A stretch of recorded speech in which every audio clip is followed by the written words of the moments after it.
ఎందుకు తనని హైప్ చేస్తున్నారు? ఇలాంటి క్వెషన్స్ మీ చుట్టూ రైజ్ అవుతున్నాయి. మీకు ఎప్పుడైనా వినిపించాయా? అంటే ఒక 2, 3 సిట్యుయేషన్స్‌లో అయితే ఇనిపిచ్చింది. హ్మ్. ఇనిపించగానే ఒకటే చెప్పా. నేను నిజంగా నాకు డాన్స్ చెయ్యలేదు. నాకు యాహ్! రాదు ఫస్ట్‌లో. అంటే కొంతమంది ఏమనంటే తను ఓన్లీ ఎక్స్‌ప్రెషన్ వైజే చెయ్యగలుగుతుంది. ఎక్స్‌ప్రెషన్స్ నువ్వు ఎలా అడిగితే అలా ఇస్తది కానీ డాన్స్ చెయ్యలేదు పెట్టుకోకండి అని చాలా మంది అంటే, తను నా ఫస్ట్ గురువు గారు. ఆ అన్నయ్య ఎవరైతే కొరియోగ్రాఫర్ ఉన్నారో ఆది అన్న.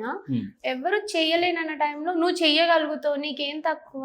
నీకేమైనా కాళ్ళు ప్రాబ్లమ్ ఉన్నాయా? అని అన్నాడు. ఒకటే క్వెషన్ స్టార్టింగ్. నేను అడగంగానే మాస్టర్ నేను చేయలేనేమో అంటే, ఓకే చేస్తా నేను సాంగ్. ఎందుకంటే నేను డాన్స్ చేయలేను అంటున్నారు.